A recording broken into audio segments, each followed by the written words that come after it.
music to the noise, yeah, the mess we make.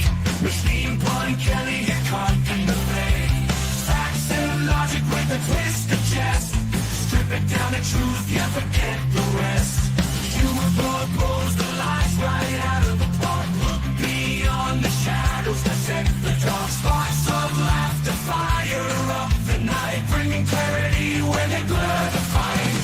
Cut through the chaos, yeah, the tangled lies. Machine Pun Kelly with a set of clear eyes. Truths and jokes gonna rock this show.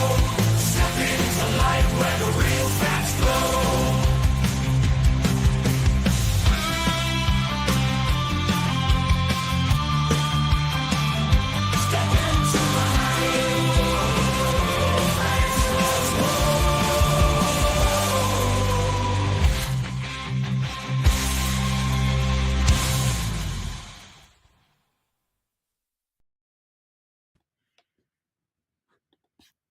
So we are live, but I just still have one more thing to do. I just realized we were out of storage on StreamYard here, so I had to clear up some storage. So anyway, as we learn, we grow. That's right. You are on mute. Oh, well, there we go. I said, happy Monday, right? Is that an oxymoron? Happy Monday? I'm not sure if it's a happy Monday or not. It's a confusing Monday. Is a happy Monday even possible? No, because it's a Monday. Yeah, I mean, maybe like if the Monday is a holiday. Yeah, an extended weekend. You know, I could get down with that. So, hope everybody had a good weekend. You probably did not if you're a Chiefs fan. You probably did if you are either an Eagles fan or an anti-Chiefs fan. Like there, you know, I knew a guy one time, his favorite team was whoever was playing the Cowboys. There you go. Yeah. I think there's probably a lot of angry Taylor Swift fans right now. Oh, I think that kind of anyway. We won't get into all that. I'm not I hate the whole, you know, like the politics of or like I don't know, like who's dating who and blah blah blah and so on and so forth. I don't know. Travis Kelce looked pretty sad yesterday. I'm pretty sure he was sad. I mean, he lost the Super Bowl. He was disappointed. You know, like people made a big deal that he, you know, said, you know, he said something about, you know, like he's honored that the president was going to be there. And it's like, he's just being apolitical, you know? Yeah, I mean, that's what he wants to do. He wants to be welcome in every household. So, I mean, what do you say to that? Of course, you're going to invite the president or be glad that the president is participating in your. So, what do you think, Nathan? Do you think that we've gotten overreactive in terms of like, I don't know if people know this, but like Travis Kelce actually has a very, very strong social program for like poor kids and stuff. Like he's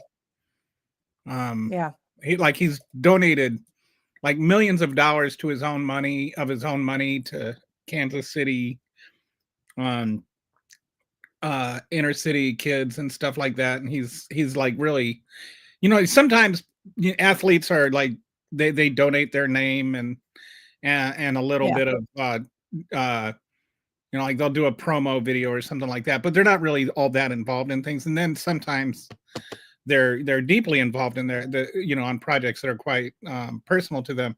And Kelce is more of the latter. And so, you know, I can also see like why, if you're in Missouri, a deep red state, you don't want to go and and you're trying to do stuff for people.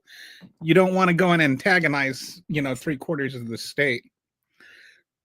And so like having a sort of apolitical answer to a question like that, where, you know, it's more about the office of the president than the person of the president. Do you think we've gotten too extreme to where like everything has to be judged in terms of either you hate Trump or love Trump. And if you don't take a stand, then you're basically just saying you love Trump and deserve to perish in eternal fires of hell. Or if you don't love Trump, you deserve, like, have we become so divided that we can't have anything that is just not political?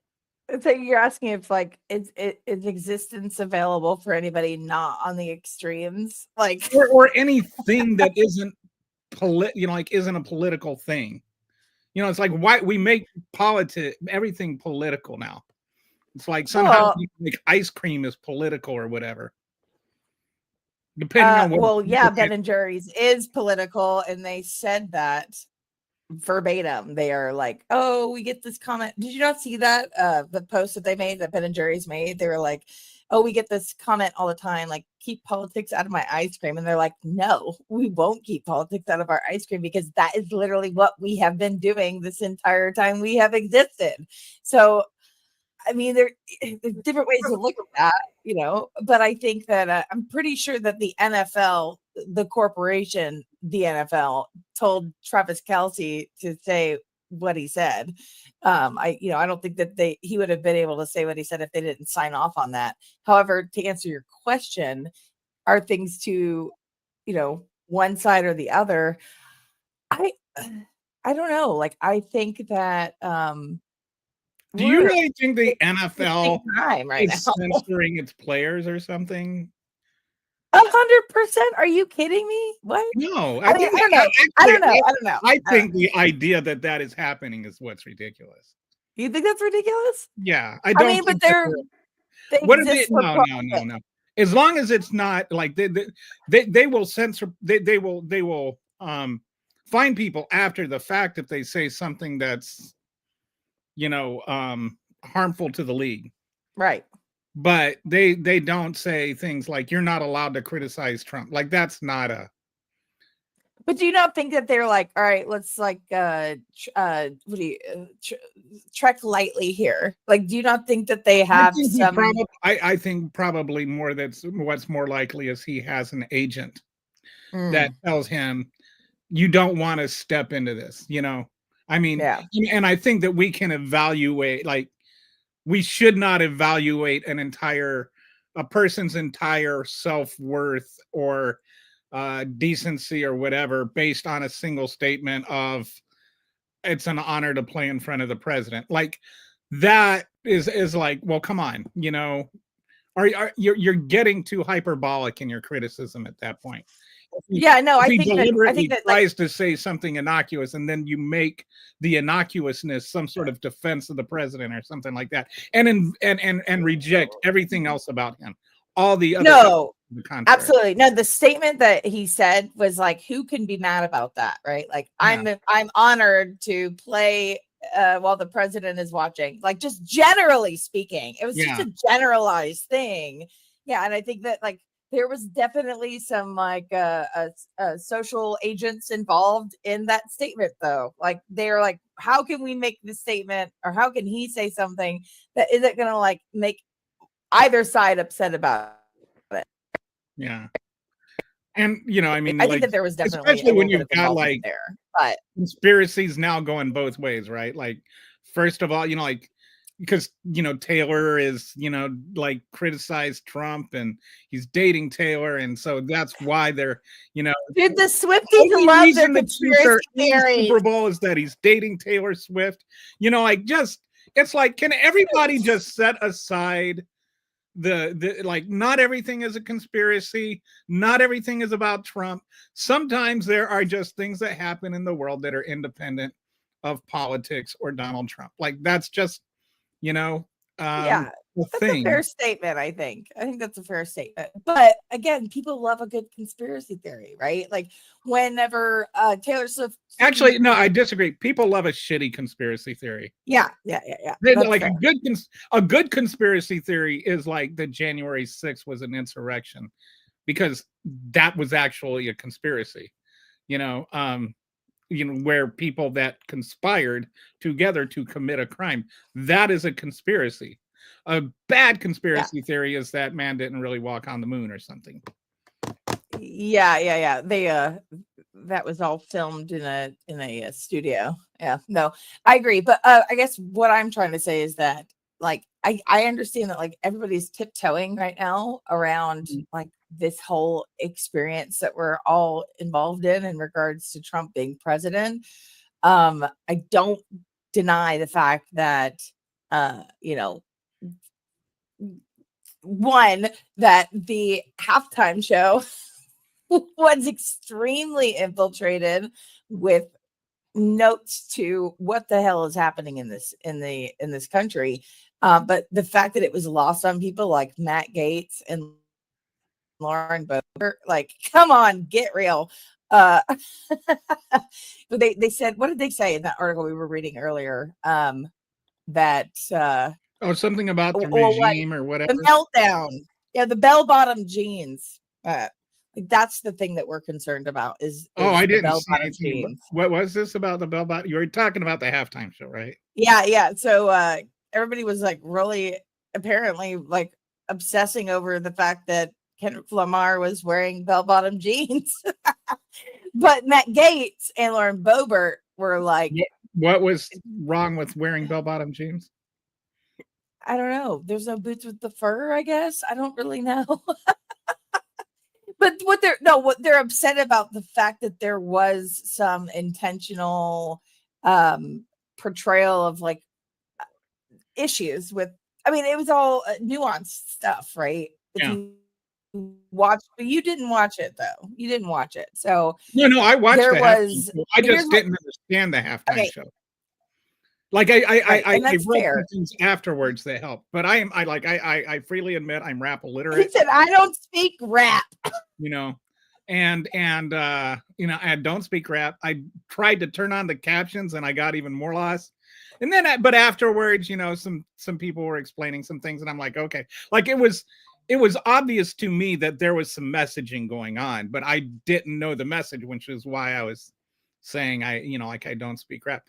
And so, you know, and some of this stuff was obvious. I was reading one article where somebody was like saying Samuel L. Jackson from Pulp Fiction fame, and I'm like, look, Yeah. even I know that was not the character he was there as.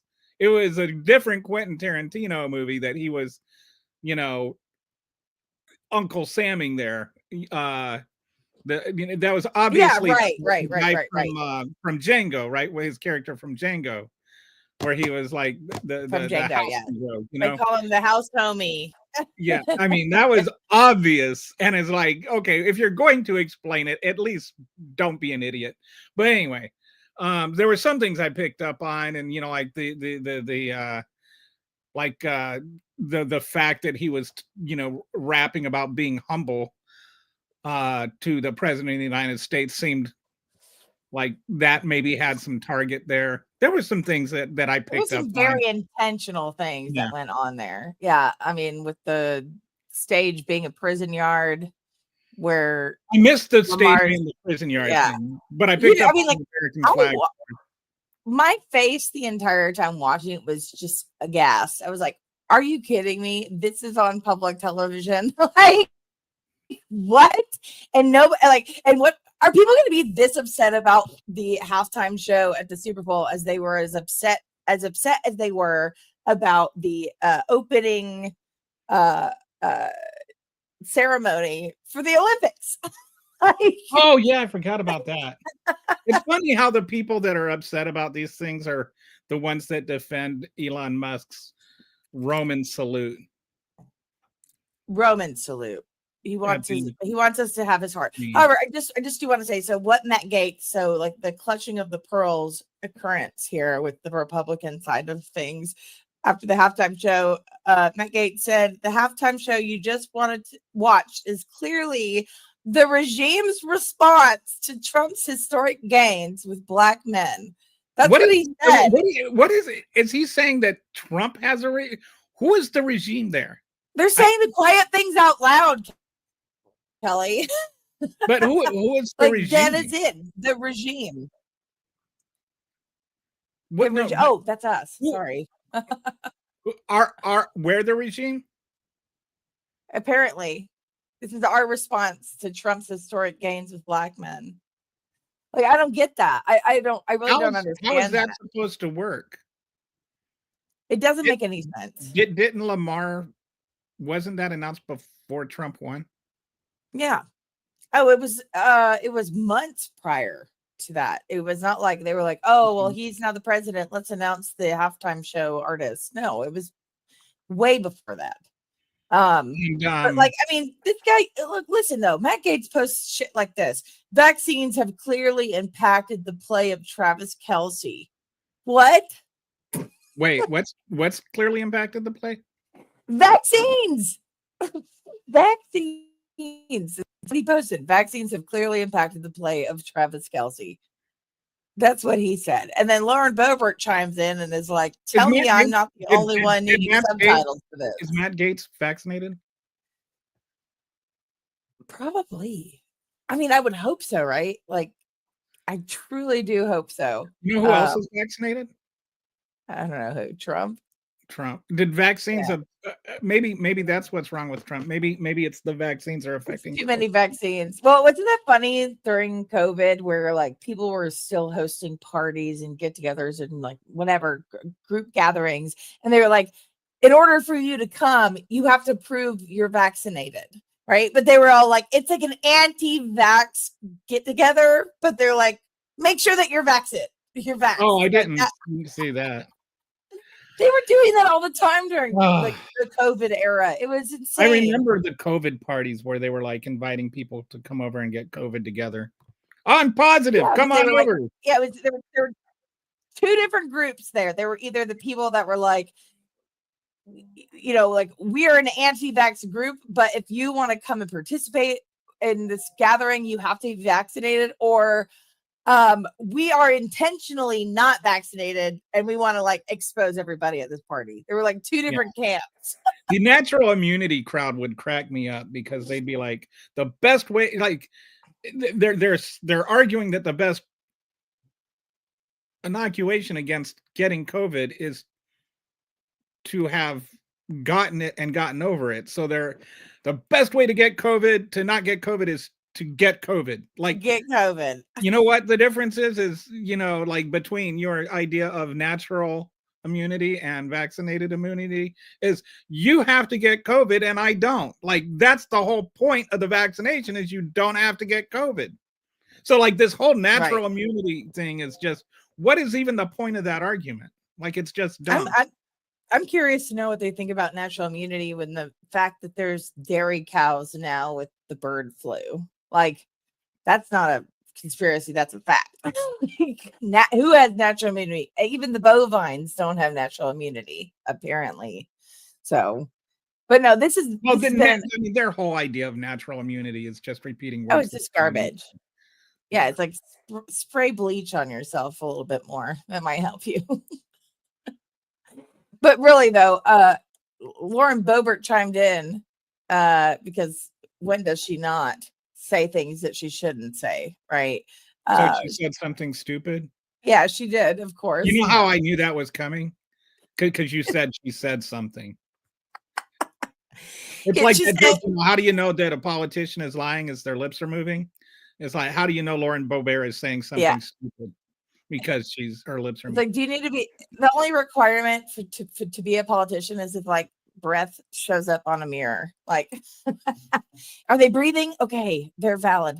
No, but she said, tell me I'm not the only one needing subtitles for this. And somebody responded to her, what's the point? You can't read anything.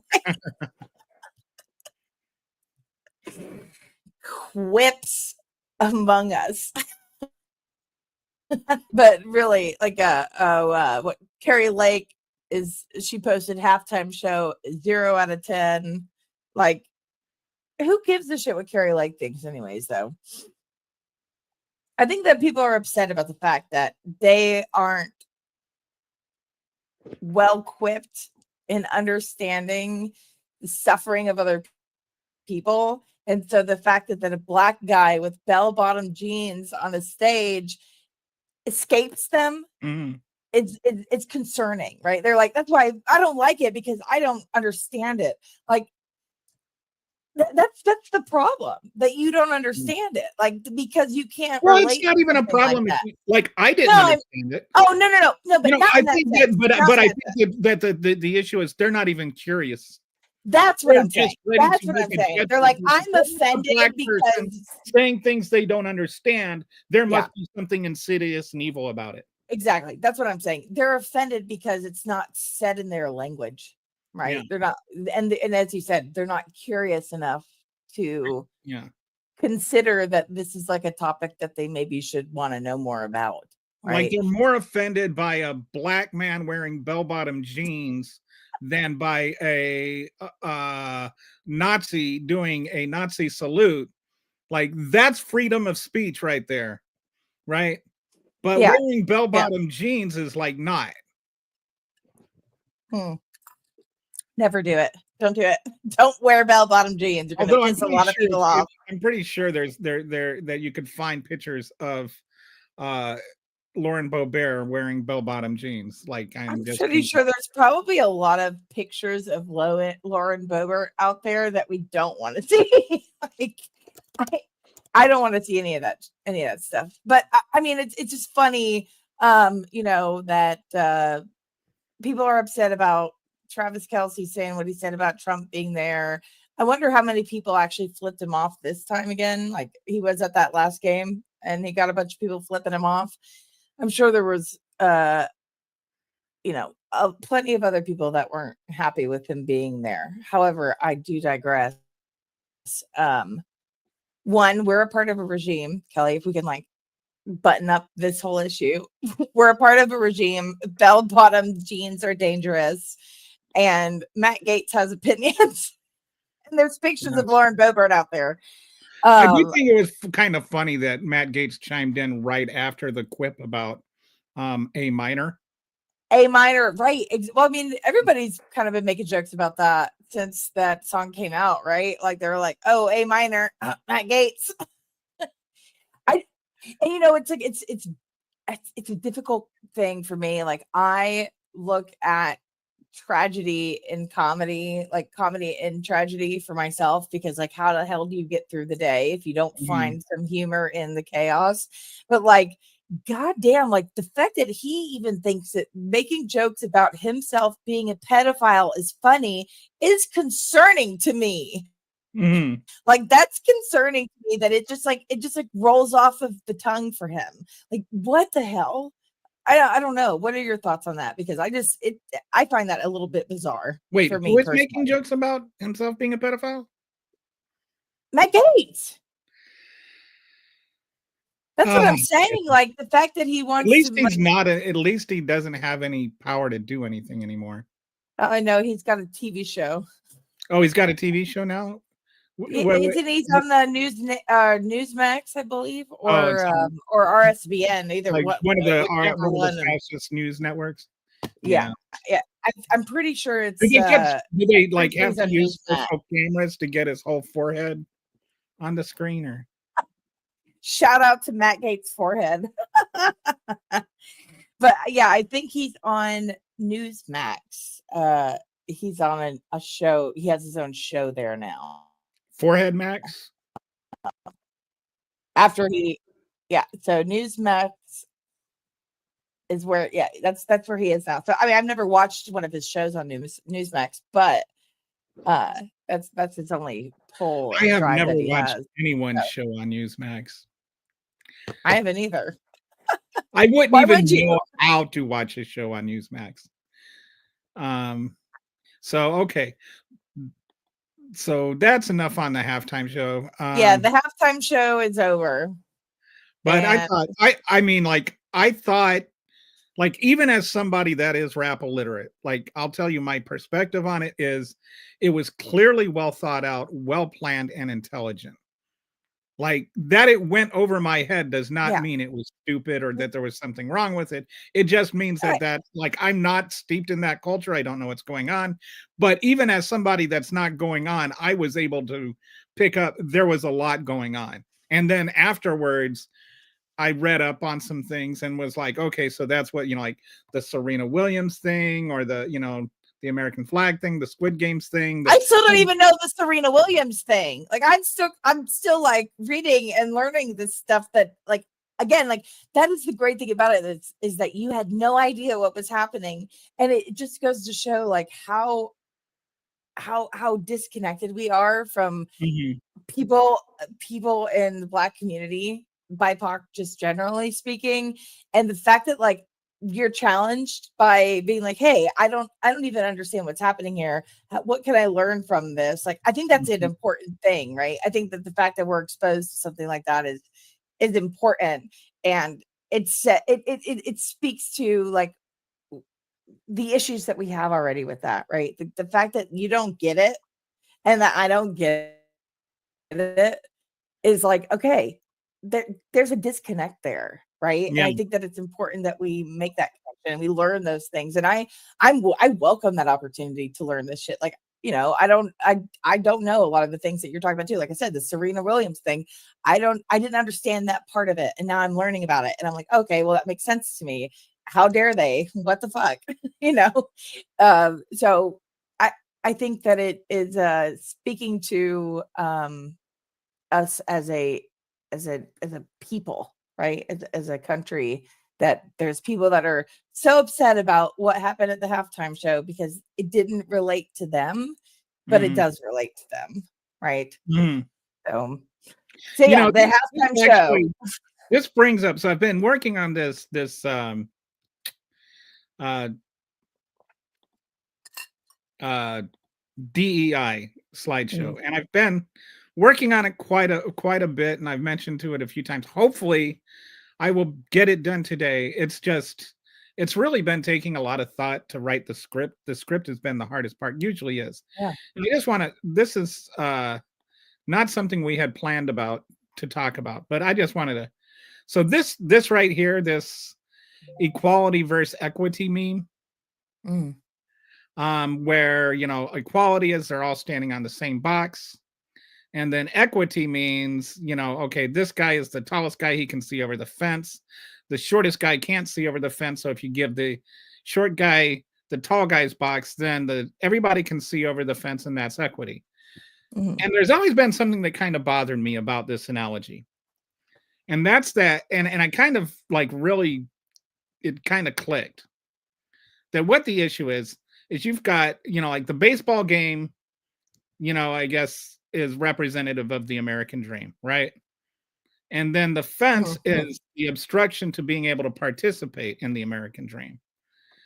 right. And so you have the three kids here that are being shut out of the American dream. And, then the boxes are how they can see over the fence and participate in it. But they're not really participating in it, right? They're being Mm. able to watch it from afar. Spectators. They're being able to watch it illegally. So, like, really, what would happen here is some cop will come along, I'm pretty sure all of them would be arrested. and then he will no, he will kneel on the tall guy's neck for 8 minutes and 45 seconds until he dies. Then there will be riot or protests all over the country, and the racists will call them riots. And then eventually they'll lose the election, and then they'll have their own little riot and try to overturn the results of the election. And 4 years later, they'll all be celebrated as heroes, and DEI will be made illegal. Like, the problem here is that even with the equity thing, they are not allowed to participate. And so I was thinking about, this is where inclusion comes in. Mm, Because inclusion would mean that they're in the stands here with all the other fans. The problem with the analogy is that they are being compared to each other and not to the people in the stands. And right. inclusion would mean that everybody gets to participate in the game the same. You still, as long as you have these two different groups of people, the people that are participating and the people that are not legally participating, that's the problem. And that goes back to what you're saying about the about the halftime show. Mm, Is there is a group of people that is being shut out of the American dream, and we as the stands, the fans, inside the stadium are looking at the fans outside the stadium and saying that they're or not we, but like the Bo Bears and the MAGAs of the world. The general we, that they would look at the people outside the stadium and judge them for being outside the stadium, for being outside the legal participation, when they're not allowed to legally participate because of the fence. So the what we should be doing as a society is letting everybody participate in the baseball game, in the American dream. As long as there are barriers to legally participating and being able to pursue the American dream, then we do not have inclusion. And there is no equity without inclusion. Right. And I think that Wendy Wark really said it well yesterday when we were talking with her on the episode about not just equity, not just equality, but justice, right? About the fact that, even within that little meme that you just shared, it still shows that these people are different individuals, but justice has not occurred yet, because that's the difference between equity and justice, right? Mm-hmm. Justice shows that we all deserve everything equally. It's not about equity. Equity is like the sad excuse for justice, I think. And so, when will we get to that point of justice and everybody being able to participate? I don't know about that. I don't know when that's going to happen, but I think that and if anybody did not watch yesterday's show, please go and watch that, because I was schooled yesterday's on show, all the things. Friday's show. I'm sorry, Friday. The last episode. Yeah, I'm sorry. The who, what, why, where, and when with Wendy Wark. She just, she's an extremely intelligent woman who knows what she's talking about. And, I learned a lot about why there are issues with DEI in regards to how the right sees it, and how you can go to bat for these, these issues. I learned a lot from her. So if you have not watched that episode, please do go watch it, because she sat here and talked to us about a lot of stuff and answered a lot of questions that I had regarding what's happening right now. Why are there these problems with DEI?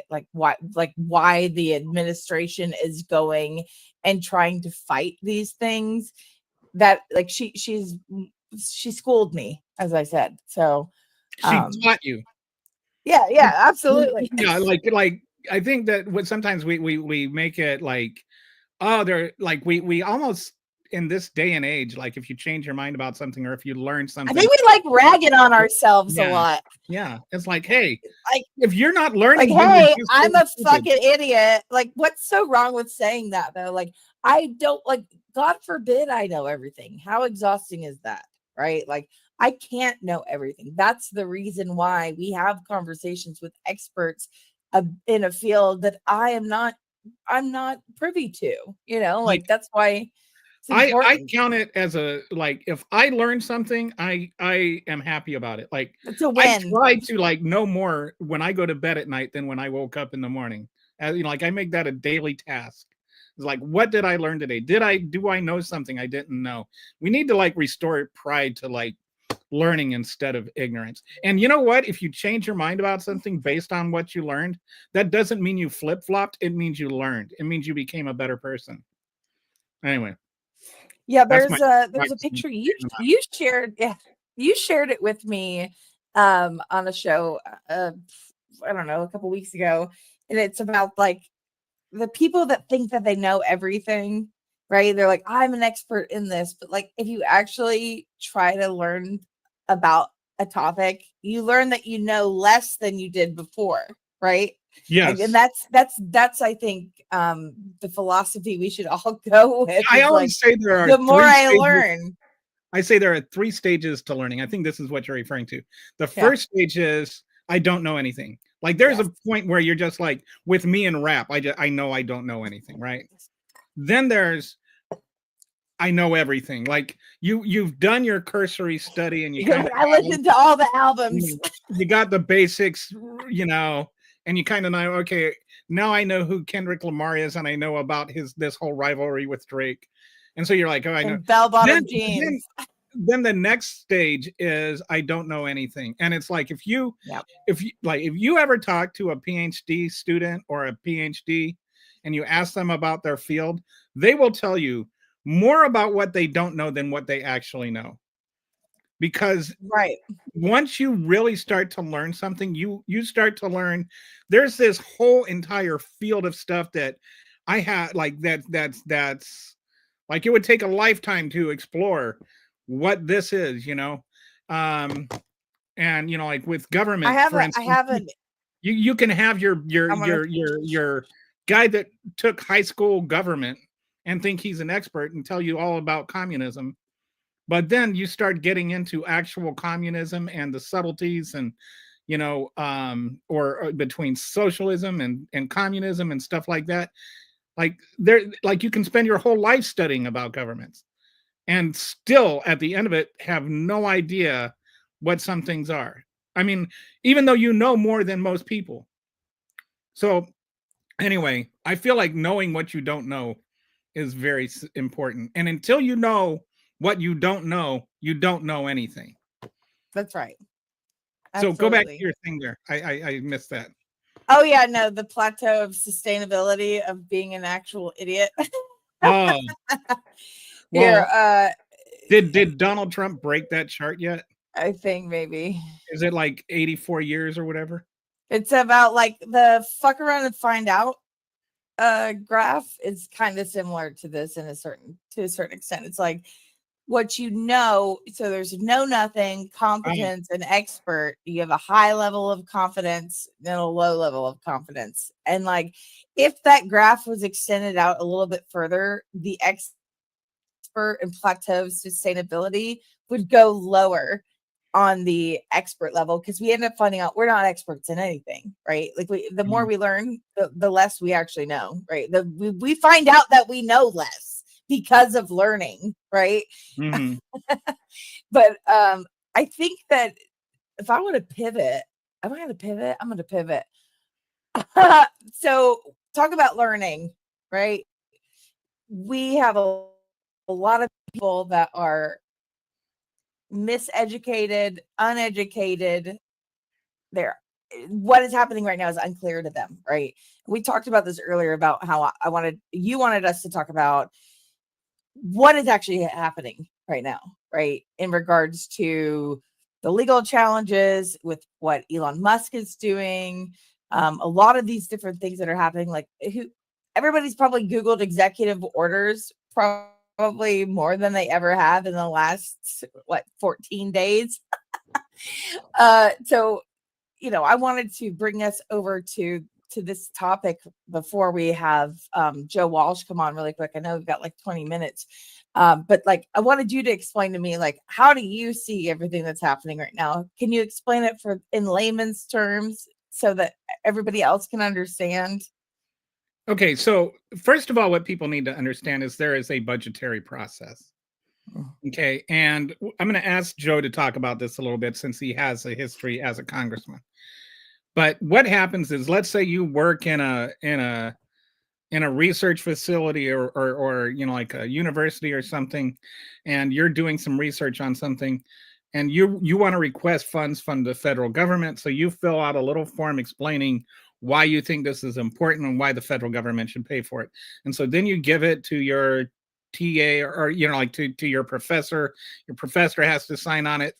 Then the school has to sign off on it, and then they send it off to whatever department there is in the federal department that covers them, and then they have some guy there look at it, and then they pass it on to their supervisor, and their supervisor signs off on it, and eventually that goes all the way up to whoever the secretary of that department is, and they sign off on it.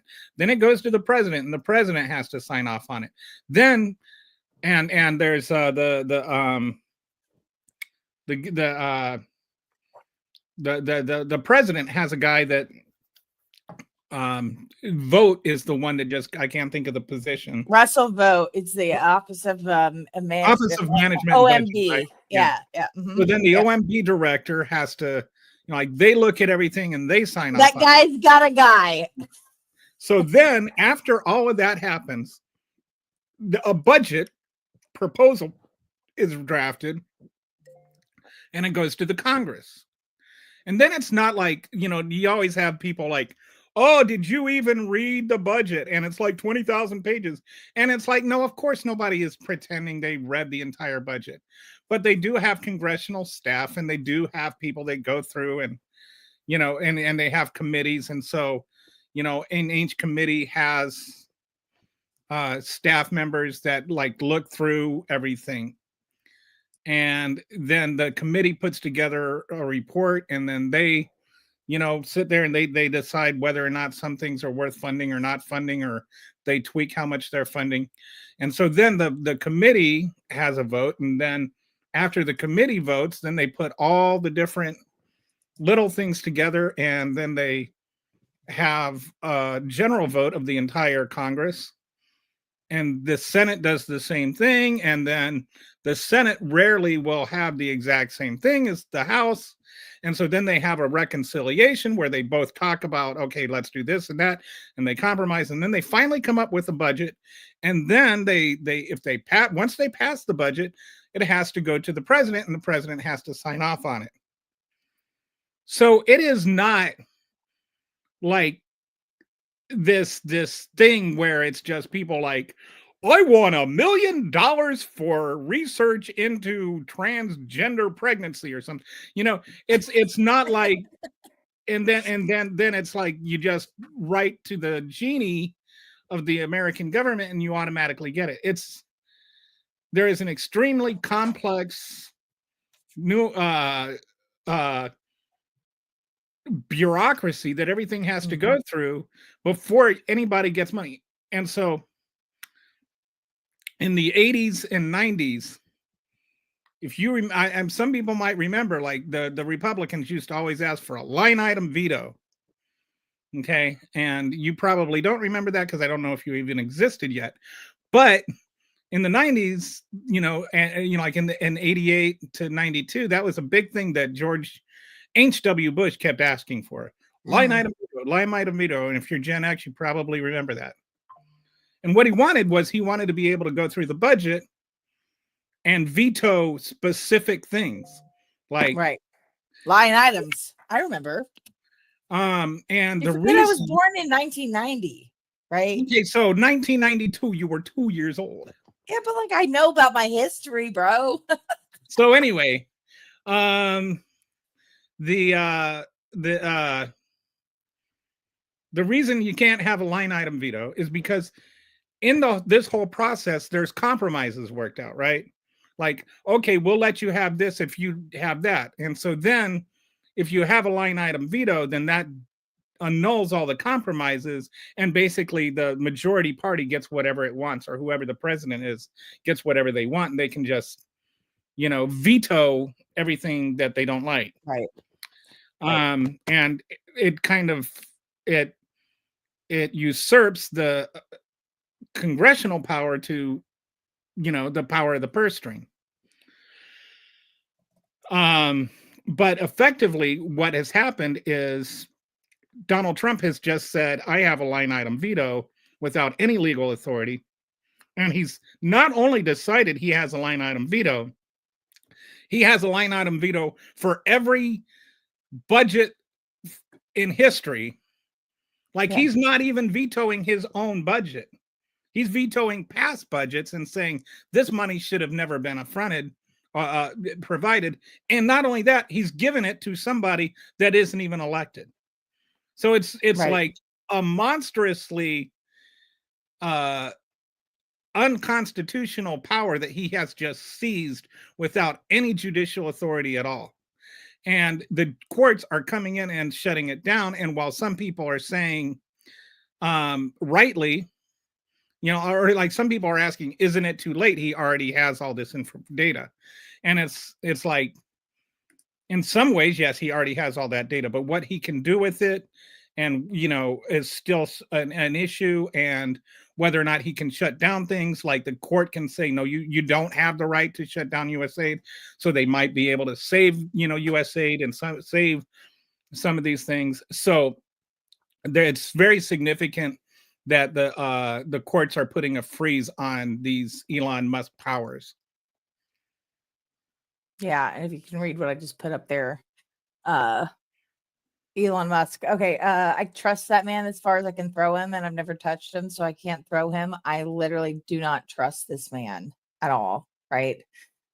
Even with what you're talking about in regards to like what's legal and what's not legal, like I'm pretty sure that everything that he has been doing is illegal as fuck. Like it's so illegal. It's so illegal.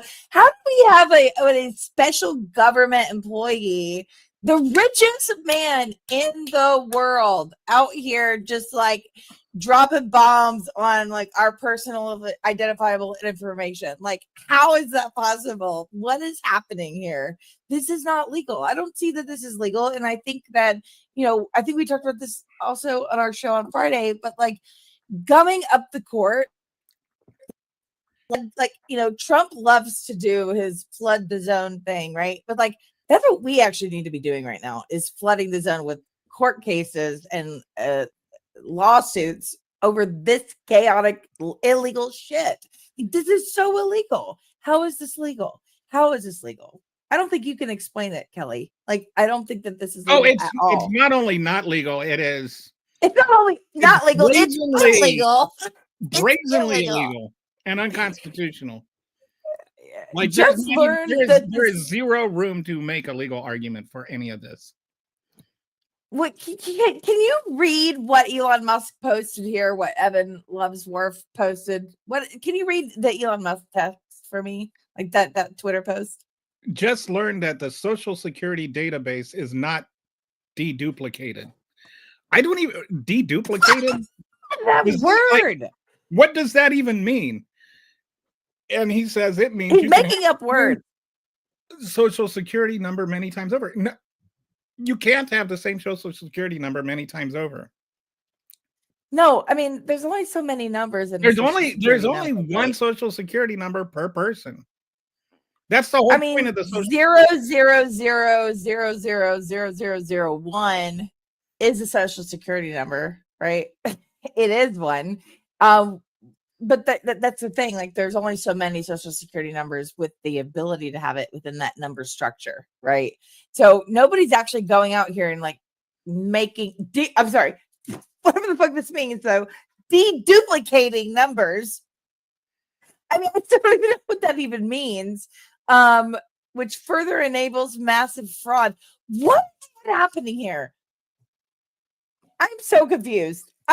So, okay, like, here's the thing is, he says the Social Security database is not deduplicated.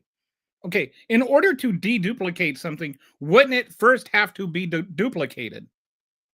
Yeah, yes, exactly. So is there any evidence that it's ever been duplicated, or what that? Well, I mean, I'm sure that, okay, I have to look at the numbers here. So, like, I'm not going to tell you guys. Okay, so Jeremy's. It sounds like Jeremy might have some. Jeremy's a smart guy. Might actually know what he's talking about here. It would mean in terms of an SQL database. What is an SQL database? A SQL database. What is that? Is that like a Excel or a spreadsheet or? What? No. It's a language. It's a language. It's a database language. Is what SQL is, right? MySQL, SQL Server, SQL in general is a language used to manage data. I don't know what. Like, I know what a database. Like, when I think of database, I think, okay, like there's Google Sheets or whatever. Like I don't like. I don't know what the difference between an SQL database and any other kind of database is. Well, I mean, it's a code language, right? SQL is a code language to manage databases. That's what SQL is. But what he's saying here is that it's like in terms of a SQL database, that there's something on the key fields additional to the Social Security number. Otherwise, it wouldn't allow duplicates. But what I'm trying to say is the fact that, like, my Social Security number is, and all Social Security numbers are 1, 2, 3, 4, 5, 6, 7, 8, 9 digits long, right? There's more than 999,000 people in the United States, right? So those numbers do duplicate. But like where does that happen? There's no fraud happening. It's just that like people die and those numbers become available again, right? Like that's what I don't understand what he's saying here. It's just so false. And Jerry says, all right, let's say you have a version number plus a social security number. Then the duplicated would be version 1 plus SSN. And then rather than, okay, yeah, right. That's but like the way that he's saying it is just wrong. Like Jeremy's not dumb. Elon Musk is dumb. He doesn't understand what's actually happening here. And also like the thing that makes me laugh the most is this here. Your tax dollars are being stolen. Yeah, by you, Elon Musk, by you. You're stealing everybody's tax dollars. Like, let's look at all the money that SpaceX and Tesla gets from the government, from our tax dollars. Okay, let's be real. I will say this. So I know that we're getting ready to have Joe Walsh here on the call, guys. If you are watching on Twitter, saying 2 people can have the same social security number? I don't know. I'm not. Again, I'm not. Let's get somebody on that's an expert in that, because I don't know. Right? I mean, like, there's only so many numbers, right? There's only 1, 2, 3, 4, 5, 6, 7, 8, 9 numbers. And there's how many people living in America? How many social security numbers can you have? Right? Like, I don't math in public for a reason, okay? This guy's a fool. However, I do want to say that I'm excited to have Joe Walsh come on the show here in a couple minutes. So there's 9 digits in a social security number. Yes. That's so that would mean that the most. So that would mean that 999,999.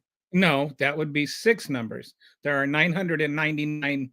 There are one short of 1 billion.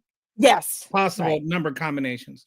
There are 350 million people in the United States. So do you think that there's actually people deduplicating? I don't think numbers. I don't think that there are. Right. I don't think that there are 2 people that, unless there is like identity theft or, like typos or whatever. Like there may be rare instances, but I don't think there's any intentional duplicating of social security numbers, because there's no need to. I don't even know if if you go back into history and go back to the first ones, I don't know that there have been 1 billion social security numbers issued, which is what you would have to get to before you started intentionally duplicating social security numbers.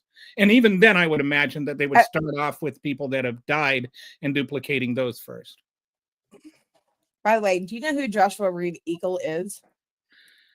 No.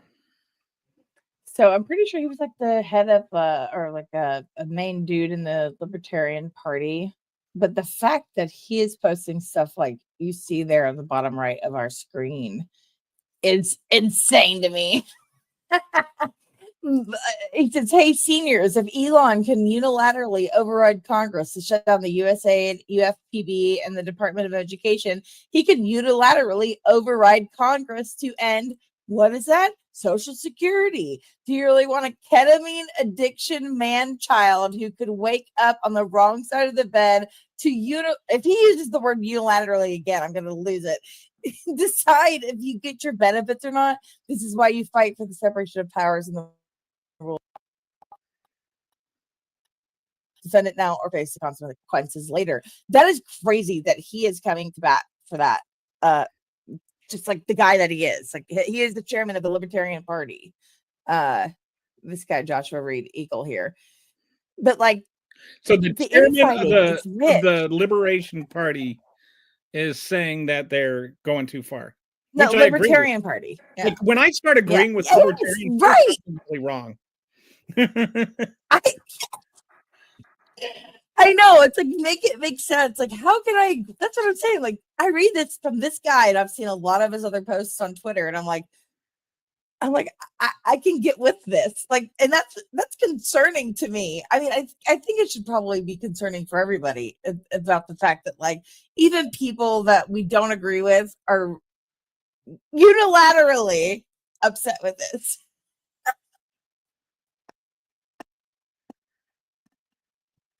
Extremely So upset. But again, base Mike Lee. Let's not forget base Mike Lee. Representative Don Baer said Elon Musk shares the message that Social Security is a ripoff. The Musk-Trump administration has their sights on Social Security. We are fighting their tyranny and corruption, but Republicans are bending the knee. People need to know that this is happening. Like, I was opposed to a certain extent that the Kamala Harris campaign was like, let's get the right wing people over, but like the right wing people are coming over without us even having to ask them to. Like, they're pretty upset about this shit. Like, we don't have to tell them; they're already seeing it. Like, it is a big issue, and like unless they've kissed the ring and bent the knee, then they're not going to be posting this type of stuff on Twitter. But there are people out there that are doing that, and so I think I have some questions to ask Joe Walsh. Like, how did this, what are the people in his life and in his circle? How are they experiencing this? Right. Like, he was a part of that community for a while. So I'm curious to know, like, what are the people saying? I just, and we've talked about this before about how Trump is the Overton window. And it's like, as soon as Trump says something's okay with some people, they're like, oh, it must be okay then. As though, like, if Joe Biden had given George Soros a line item veto on what we can and can't spend congressionally approved money on, they would just be fine with that. Like, what if Joe Biden had given George Soros this authority, and then George Soros said, okay, all this money that we're wasting on rooting out illegal immigrants is just pointless, and so he just got rid of the Department of Homeland Security or ICE or whatever. Can you imagine if Joe Biden had unilaterally decided to get rid of ICE? You're getting pumped over there. Do you think that Republicans in Congress would have just surrendered that authority to him? No, it never would have happened. Not like that. Absolutely not. Okay, we have what I'm saying is that, like, it never would have happened. The Republicans wouldn't have let it happen. We have Joe Walsh joining us now with amazing hair. Yeah, it's out of control. It's completely out of control. I apologize.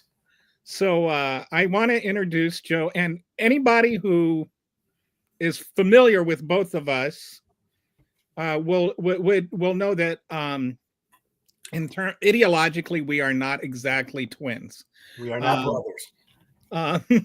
But we are, I think, we have become online friends to a certain degree. It started off several years ago where, I admit I was being kind of a dick to Joe. And then he DM'd me. I was still a small account. And he DM'd me and he corrected me on something.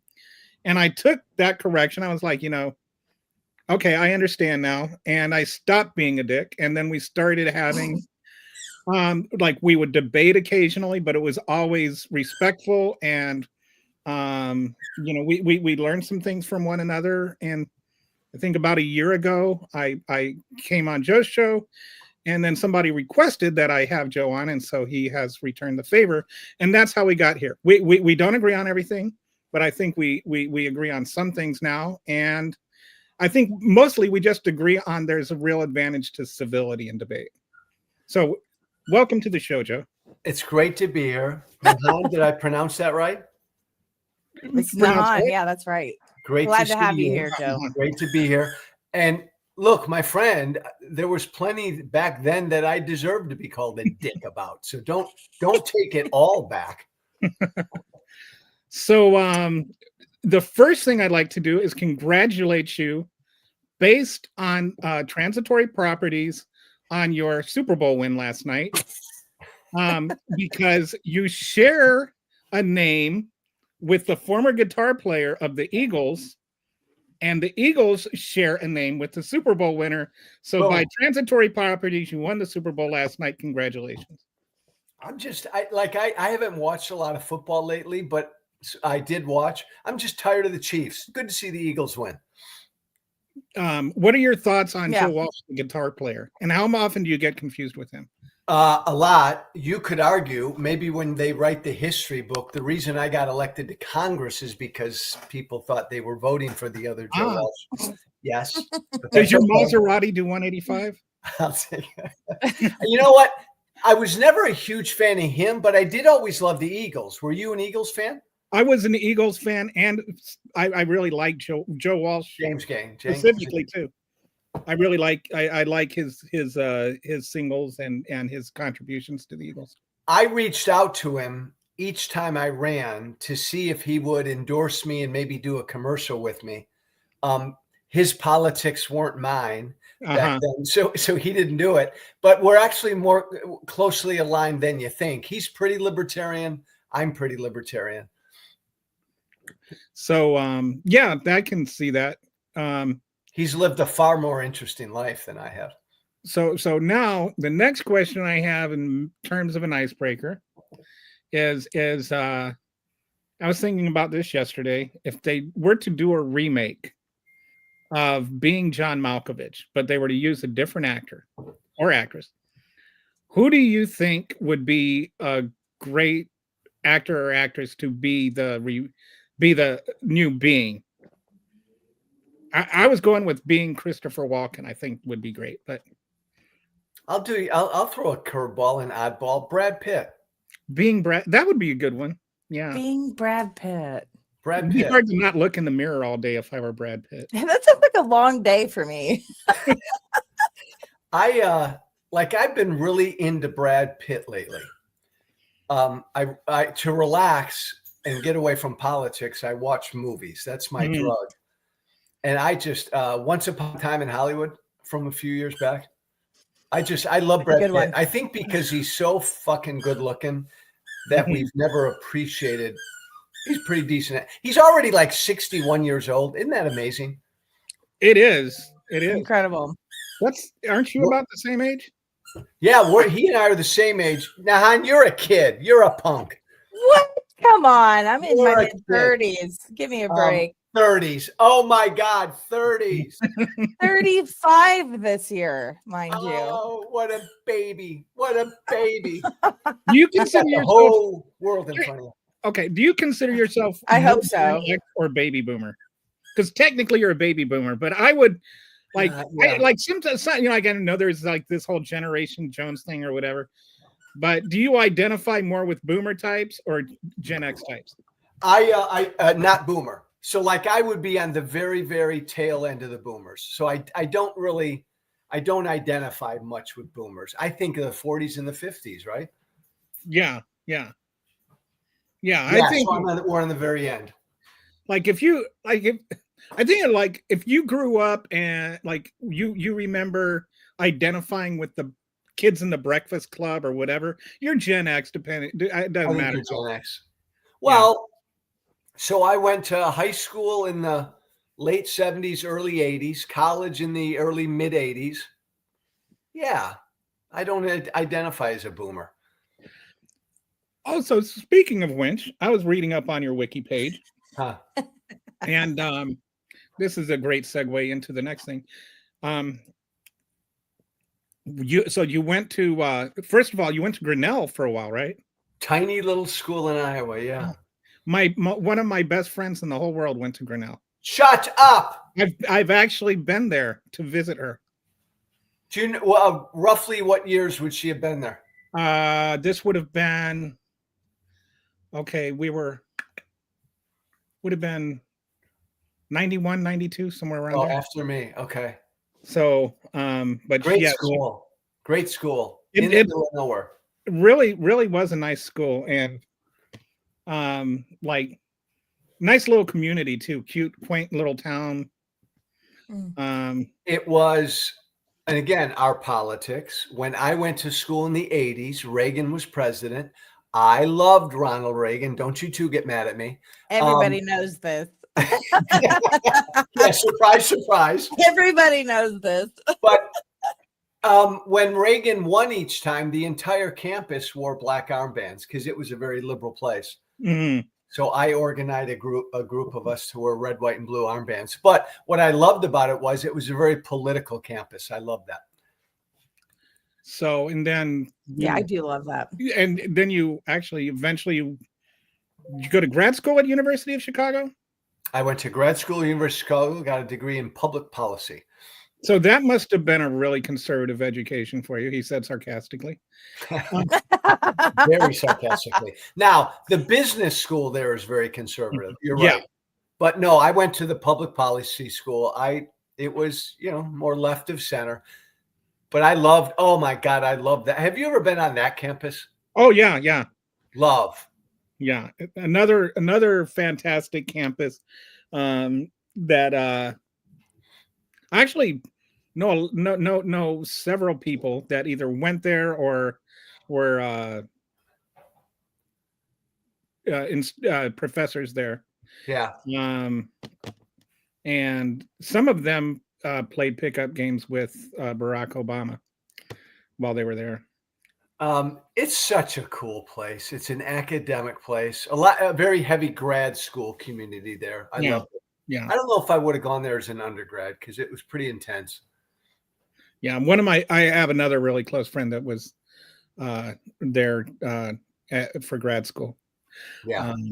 And I would, I was living in Chicago at the time, and so Where'd you live in Chicago? Irving Park and Pulaski. Yeah.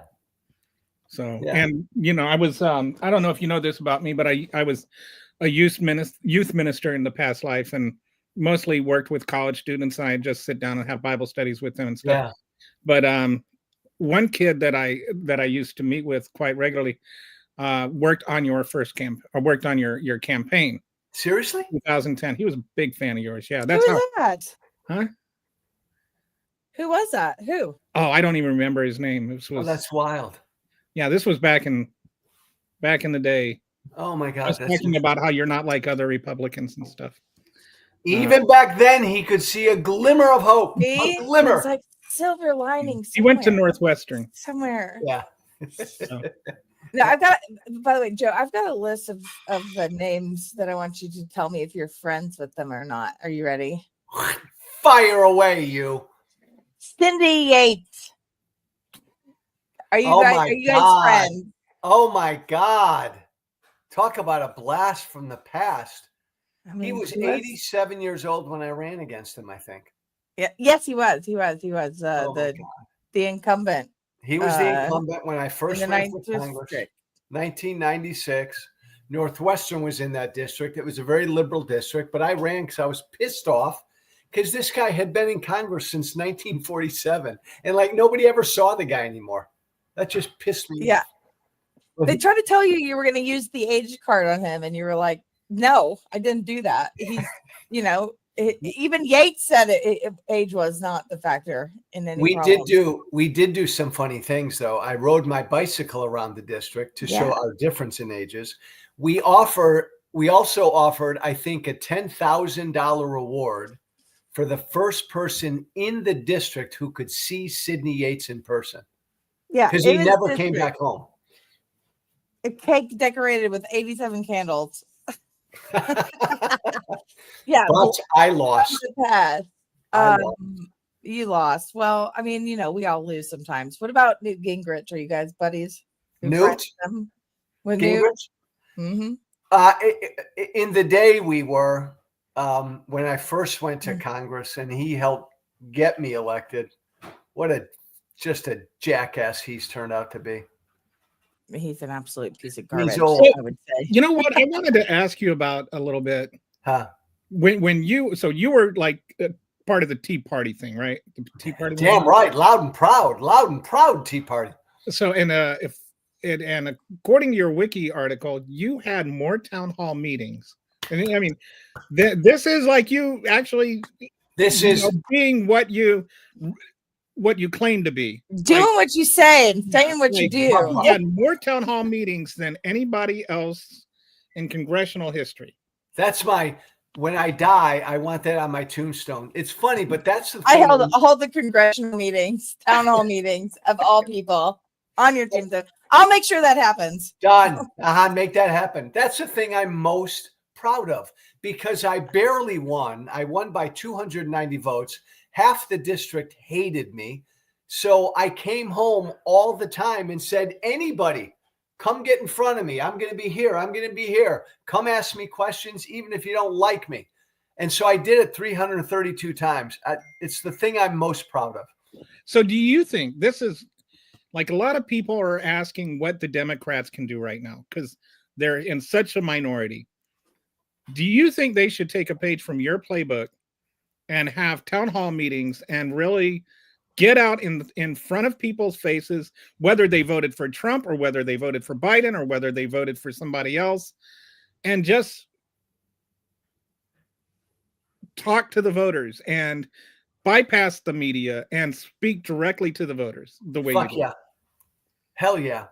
Hell yeah. I've come this close to becoming a Democrat, just to show Democrats how to do this and show Democrats how to fight. Democrats come across as so like elitist and academic and careful and cautious in what they say. I mean, most politicians are that way. Obviously, Trump's not, but he's just a total bullshit artist. But politicians generally are afraid to take answers off the cuff, and they're afraid to be encountered by people who disagree with them. I loved that. I think the American people need to see Democrats that way. Just be fucking real. There's like a lack of realness about Democrats. It's a shame, because most Americans are more with them than Trump. So what do you think problem. of people like Jasmine Crockett or AOC? Do you identify more with them because they have that kind of politics, or because their ideals are so different from yours? Like, where do you fall on the AOC Jasmine Crockett train? It's a really good question. My answer is always this, and it's not a cop-out. I want to see a fucking Democratic populist, a man or a woman who's a fighter, more so than what their policies are. So Jasmine and AOC, they are populist figures, baby. So I love that. If Bernie were 30 years younger, it would be Bernie. Even if his politics aren't mine, Democrats need a populist fighter because we're living in a populist moment. And the Democrats have missed this moment so far. Yeah. So who do you think that is, though? Like, yeah, Bernie is, like, going out the door. Unfortunately, we did not get to benefit from, his leadership in that sense of the way. However, like, who do you think there is that is going to be the next person to lead the Democratic Party? Don't see it. I'll give you my George H.W. Bush impression. Don't see it. Don't see it. I don't see it. I don't know who that is. That's a big problem. Who is it? I don't see a national figure who's this way. I don't see a national figure, man or woman, white or black, Democrat, who can fucking roll up their sleeves, sit at a bar and go at it with anybody. Tough, respectful. I don't see it. It's a real problem. Yeah, I think it's a like joke. Gavin The Newsom fact is- that Adam Kinzinger is like somebody I can see representing the Democratic Party as a Republican. Like, the fact that he is speaking more truth to the Democratic movement than the Democrats are. It should really be an internal reflection thing for us. Yeah, but here's the problem. If Joe Walsh and Adam Kinzinger came out tomorrow and said, we are formally joining the Democratic Party, I guarantee you the Democratic Party would not embrace us. I don't think anybody should be joining the Democratic Party right now. Well, but you got to formally make that step. I want to help the Democrats. They're the only game in town. I'm not interested in a third party at this time anymore. MAGA is evil. MAGA's got to be defeated. Right now, it's the Democrats. We got to fucking help them get their act together. What if that's the thing, AOC though. ran for president and in the next term? I think she'll be old enough, and she asked you to be her campaign manager. Rip everybody's husband. What if AOC Rip all husbands? Okay. What if she asked you to be her campaign manager? Well, I'll answer it like this, my friend. If AOC was running against J.D. Vance or any Republican who supports Trump, I'd give up my right arm to help AOC get elected. But I'm different with a lot of never Trumpers, and this is really important. Like, yeah, I'm a never Trumper, but my red line is any Republican who voted for Trump in 2020 after 4 years of that guy in the White House. Mm-hmm. There's no fucking way I can support any Republican like that. I would never support Nikki Haley. I would never support Chris Christie. By the way, Adam Kinzinger, my good buddy, Adam Kinzinger supported Trump in 2020. So did Liz Cheney. He did. But that's my red line, which means I'll probably I think they're learning the hard way, though. They're learning the hard way. They're like, oh my God, what the fuck did he do? It took January. It's an embarrassing moment, but it's genuinely like the fact that they're doing it publicly and saying, oh my God, what did we do? I do respect the people that do that. It doesn't. We welcome converts whenever they came. I voted for Trump in 2016. When I first came out in 2018 and said, I'm opposed to him, a lot of people who were opposed to him from the beginning they didn't like the fact that I jumped on the bandwagon. So you're right. We accept converts all the time.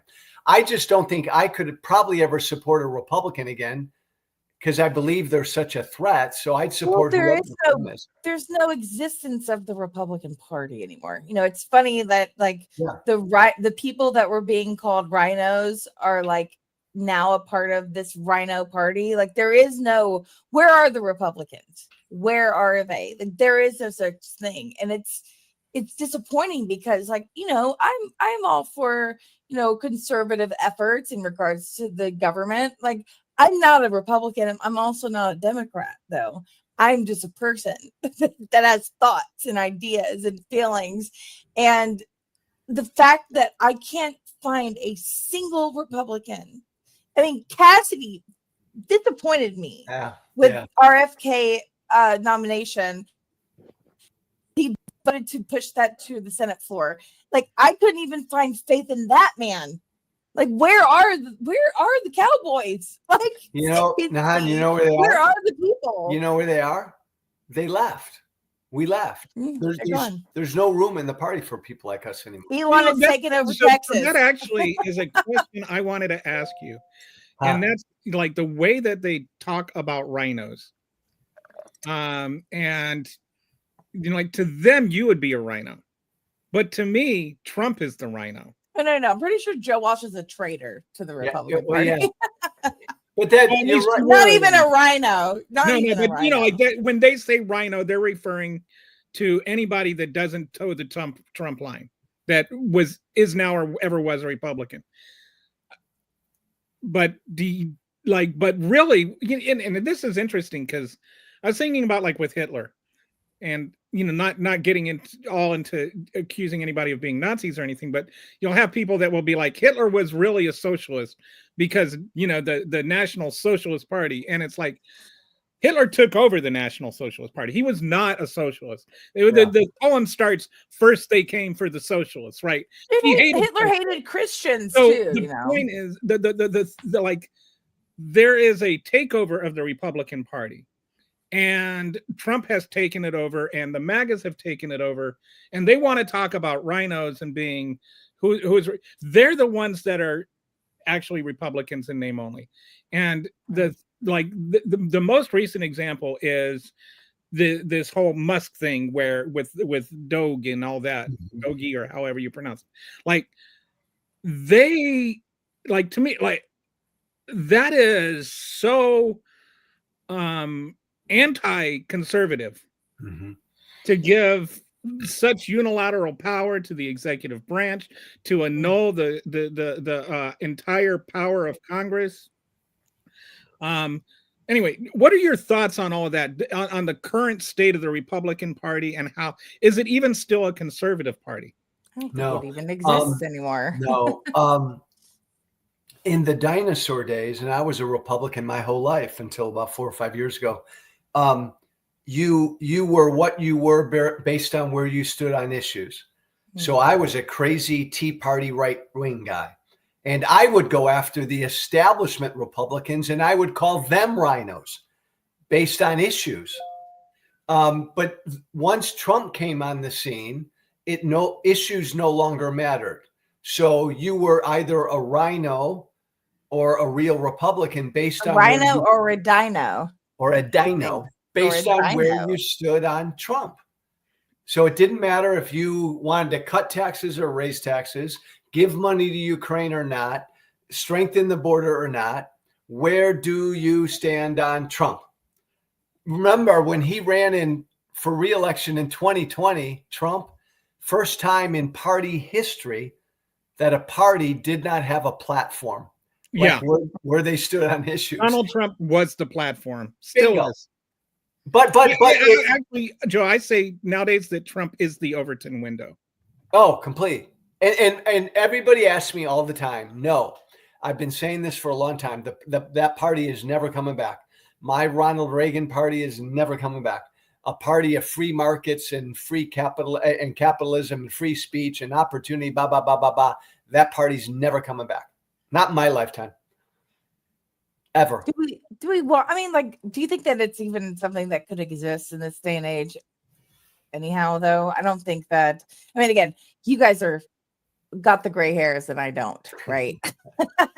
So a question I would have for you in regards to that is, other than Ronald Reagan, when was the last time we had somebody in power like we see in Trump right now? Like, because I don't see it. What do you mean? I don't recognize that in history. What do you mean by somebody in power like we have in Trump right now? What I'm saying is like somebody that has the capabilities, somebody that is, sitting in the president's seat, like somebody that has had this much influence and is this bad of a guy. Like, when was the last time that happened? Because I don't recall it in history, and I'm a history buff myself. So like, I don't get it at all. Well, look, and you two may disagree with me. I despise Donald Trump. I think he's the most horrible human being who's ever lived. But he's the product of a broken political system. He's the product of a broken politics. I mean, I voted for him in 2016 because I wanted disruption. I wanted to burn Washington down. You didn't vote for Bernie. Bernie, by the way, I think would have beaten Trump in that general election. He would have. Yes, he would have, but he got fucked. Bernie was a disruptor. Royally. We wanted disruption. So he wins. He's a bad, evil disruptor. But the problem, the reality is our politics still sucks, and we do still need disruption. The Democrats need a good disruptor. Yeah. I think that we have plenty of those. We've talked about this on the show before, that right now America is angry. Yes. And a lot of it is even, we're 4 years apart. So I think, like, we're kind of similar in the sense that we're the first people that grew up that are not, automatically going to do better than our parents did. We grew up where unions and worker powers were being stripped away. I think one place where the Democrats really lost a lot of steam is they stopped fighting for workers' rights. Although you might have been on the different side of that, but there's a lot of anger that comes from that. And Donald Trump has managed to tap into that anger, even though he has not given any answers to it. He's tapped into it. And I think what the Democrats have failed to do is to tap into that anger and anxiety and all of those things. And Donald Trump's managed to channel it into racism. And I think that's why there are people I know that weren't racist that are now racist, that have been, like, their soul has been corrupted by a combination of Fox News and Donald Trump and stuff like that. But they are not the same person they were in 2015. You're right. We live in a populist moment. Another way of saying that is regular people are pissed off. And I would argue Democrats just have not recognized this moment. Mm-hmm. Trump's a great demagogue, and he came around and recognized the moment, and he's used the moment to further enrage people and divide us. But the Democrats are sitting over here with their thumbs up their butts, not even recognizing what we're going through. It's infuriating. And then they stroll out like Chuck Schumer. And Good God. Oh my God. Can somebody like pause him for a moment though? Like, for Christ's sake, how much more are we going to talk about tomatoes? And Okay. that's the reason we're worried about tariffs. Two Like, words come I on, never Chuck. want to hear joined together again are Chuck Schumer and aroused. Like, Think about that. But like maybe the populist voice will come from out here and not in Washington. It's hard to be a member of Congress, trust me, I know, and stand out as a strong voice. Governors, maybe governors out in the states, maybe there's one that will kind of catch fire. yeah, and I agree with you that it needs to be somebody that taps into the anger and even legitimate anger. Yeah. Taps into the anger and uses that to teach people and bring people together. There's real legitimate reasons why people are pissed off. Mm-hmm. But Democrat, and a lot of it, as you said, my friend, has to do with working class people for a lot of different reasons. But tap into that anger, but give hope and give answers instead of what Trump does. Right. And exactly. And I think that's the way to not just defeat Trump, because Trump won't be running again in 2028. Maybe not. Either like I'm always worried that either he'll never have to vote again. Constitution, or they run one of his little idiot spawn or something, as a. What was it? Andy Ogle just put that thing out. He was like, you can run have a third administration. The way you defeat the whole MAGA philosophy is to actually offer solutions and not just yelling about MAGA is evil, but tap into the same anger and offer an alternative answer to that. And like, if you're offering genuine answers to the legitimate, and I think that maybe this is what, we'll agree on this, Joe, is the anger is legitimate. There are legitimate reasons people feel angry. And we need the instead of just, I think that what happens with a lot of MAGAs is, if you just call them racist or something, then it seems like they take that as their anger is not legitimate. Their frustration is not legitimate. So like, they are told, for instance, that DEI is bad because of racial quotas, and they're not getting their jobs because they're being given to Black people, which is not the case. Kelly, it's difficult to argue with fools, though. But foolish behavior. Have you ever argued with your husband? Have you ever argued with your spouse? Are you kidding? When you're emotional, you do not argue with logic. Have you ever had you do not win arguments with your spouse because you made a better logical point. Fair. The people are angry, and we're not going to win that argument with logic unless we can bring them out of their emotions. And the way to do that is first to validate their emotions and say, I understand why you're angry. So hold on a second, though. I think that Joe can probably agree with me on this, about the fact that the Democratic Party uses too much NPR language to connect with the people on the other side. Fuck yeah. We are not meeting people where they are. And I think that has been the biggest problem in the messaging on the Democratic side of things. No.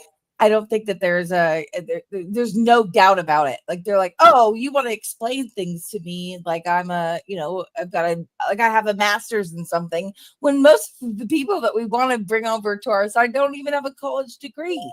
Like, let's get real. Like, let's meet these people where they are. Like, and Joe, I would say, you've come from that side. So what is the opinion over there on that end? I was out there every day for 3 months campaigning for Kamala Harris, which is bizarre when you think about it. And I was in battleground state after battleground state. And I would hear every fucking day from regular people the following, a variation of the following. Joe, I know Trump's a fucking asshole, but damn it, those Democrats look down on me. I heard that from everybody. And so America chose the asshole over the party that kind of dismisses them and looks down on them. That's the Democrats' problem. And again, I don't know who it is, but there are too many MSNBC watching. I love Lawrence O'Donnell and all of these, blah, blah, blah. Those ain't the folks you need to reach. Yeah. Absolutely not. No, and I agree with you. And that's the thing. I think, like I said, and like I have always said, is that we need to meet people where they are, right? And like the Democratic Party in this last presidential election was they were talked down to. People felt talked down to when we just needed to meet them where they were and cover issues that were important to the mass majority of people. Look at the one issue, guys. Look at the one issue. This encapsulates it in a nutshell. Springfield, Ohio, a town of 60,000 good, decent Americans. Over the last 5 years, 20,000 Haitians have been put in that town of Springfield, Ohio. 99.9% of these Haitian migrants are good, hardworking, decent, God-fearing people. 99.9% of the Americans who live in Springfield are as well. But there's one situation, and this was happening all over the country. You take a town of 60,000 and you put 20,000 migrants in that town over 4 to 5 years, that's going to create just budgetary problems. Oh, well, but Joe, ahead. There weren't people put into that town. There were people that town invited. They were invited. Completely all agreed. And they've, you and I know the truth. They've added a lot to that community. But it makes all the sense in the world that's going, when it comes to resources of a municipality in this country, that's going to create some issues that need to be worked out. And both sides wanted to work it out. So what does Trump and MAGA do with that issue? These Haitian migrants. Yeah, these Haitian migrants, they're committing crimes all over the place. Trump, in a debate, said they're eating your cats and dogs, right? Just ridiculous, ugly, cruel shit. What did the Democrats ever do or say about that issue? They're eating the pets of the people that live there. What did the Democrats do? Not enough. Nothing. Not enough. This is my point. Not enough. You know, that's the thing. There's evidence, factual documentation of the benefits of the Haitian community in Springfield, Ohio. Why did they not just blast that shit? Preach. Why didn't they blast that? Preach, sister. You're making my point. So there's a real situation. The Republicans demagogue the shit out of it to scare people, and the Democrats don't even fucking talk about it. When most and this was happening all over the country. So most Americans, this is a real issue. Let's figure this out. That's the Democrats' problem. That's just one issue. That's the greatest thing, though, to hear from you, because as a person that was involved in the Tea Party movement, like, you guys knew when to talk shit, right? Like, and it made changes. Like, you guys made movements with what you did in the Tea Party. And I think Democrats are just afraid, right? They're so afraid that they're going to get canceled, or, you know, whatever it is that they're afraid about. They're afraid that they're not going to be able to relate to that one person. And it's like, at the end of the day, you know, Kelly and I have talked about the Overton window so often that I'm like, Overton windowed, it's coming out of my ears, right? Like, where do we fix this Overton window? And it's gonna end up making you get canceled by, I don't know, I guess Rick Rain says I'm unsubscribing to you, and my wife is too. I could give two shits. I do not care. Like, we have to get to a place where things are agreeable amongst the masses, right? Right now, our Overton window is within fascism, right? How do we move us away from that? That's what I want to know. Like, do you have any advice in regards to, like, we're a part of a very big movement, which was the Tea Party movement. What advice can you give to Democrats or people on the left that are looking to make a movement like that? Like, what are the things that you can advise for people wanting to make a movement in general? Oh, that's the $1 million question. They need to fight. They need to get dirty. They need to organize. They can't be afraid of what they say. They need to get their hands dirty. They need to talk like regular people. They got to quit looking down on people. They need to not be afraid to go after Trump every fucking day. I think that's a lesson Democrats think they've learned from this election. Donald Trump is an existential threat to our democracy. And I don't think Democrats are going to talk that way anymore, because like he won and they think that's why they lost and they didn't emphasize the right issues. Bullshit. There's no more important issue than that. But I don't know. There has to be a man or a woman who rises from the crowd and becomes a principled, fighting, populist resistance voice. And right now, I don't see that on the Democratic side, but there has to be. I do see it though with Jasmine Crockett and AOC. I think that the problem, however, is that the Democratic Party is not supporting them. And that's the problem, is the Democratic Party needs to have a revamp of the party itself, because like what AOC ran for to lead the Democratic Party and she got voted out. Like we wanted that. She ran for that. Like the old, you gray-haired motherfuckers. Like she didn't run. No. You have to be out. She did not run to lead the Democratic Party. She ran to be the chair of a committee. Well, she wanted to lead a committee, right? Yeah. Right. Exactly. I don't think. And Nancy Pelosi said no. I think I like Jasmine Crockett. I like AOC. I don't think they're ready for prime time. They're too young. I don't think they're national figures. Do you think that Nancy Pelosi has been ready for prime time over the last 5 years? Nancy Pelosi should have retired 20 years ago. Chuck Schumer. But I will say, like, people forget, and it's like we need to be like reasonable in how we assess things. The first 2 years of the Biden presidency, in spite of having a small majority in Congress and a 50-50 majority in the Senate, was the second most effective term of Congress in American history in terms of just legislation that got through. And that in large part is on the leadership of Nancy Pelosi. Whether you agree with everything she does or all her politics or not, you cannot argue with her effectiveness as a leader. And, like whether she should,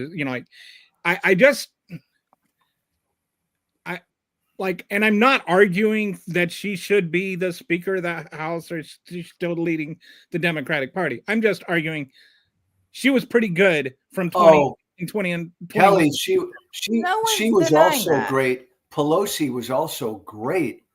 I shouldn't even say good, effective. She was also she was the most effective Democratic opposition voice to Trump in Trump's final 2 years of his first term when she was the speaker. Nobody stood up to Trump like she did. Look, I served with Pelosi. I used to make fun of her back in the day. Nancy Pelosi is a ball buster. She's brilliant and she's tough. Nancy Pelosi 20 years ago could lead this Democratic Party easily. And she was one of the, anyway.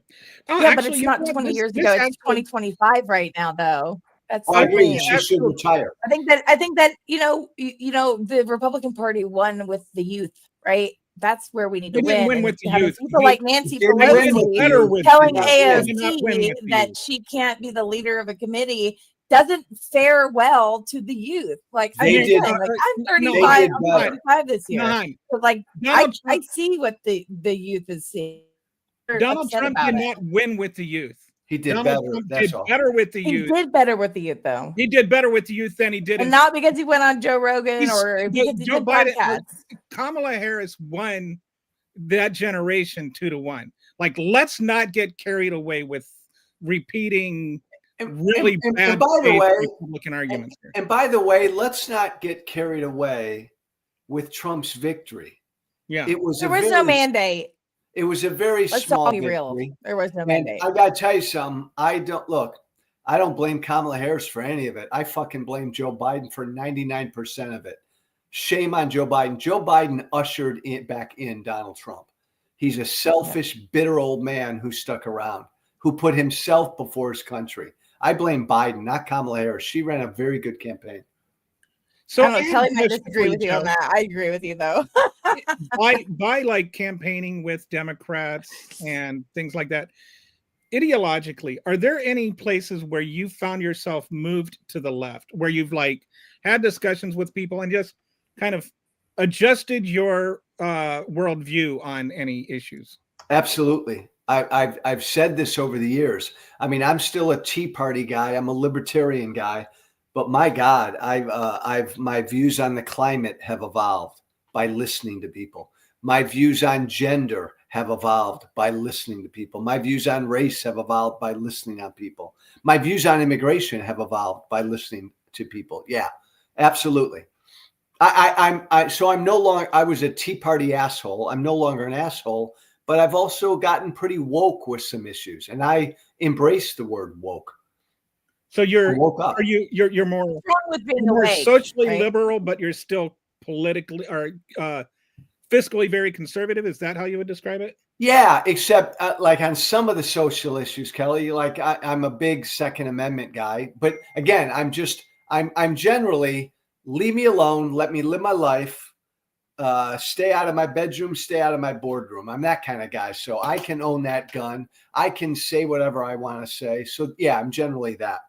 I want to ask a question about that though, because like I feel like you have the opportunity to be the voice of reason for a lot of people that are finding themselves in a confusing state of mind in regards to the fact that like they don't want to belong to a party per se, but they have ideas that they agree with and they have people that they want to follow.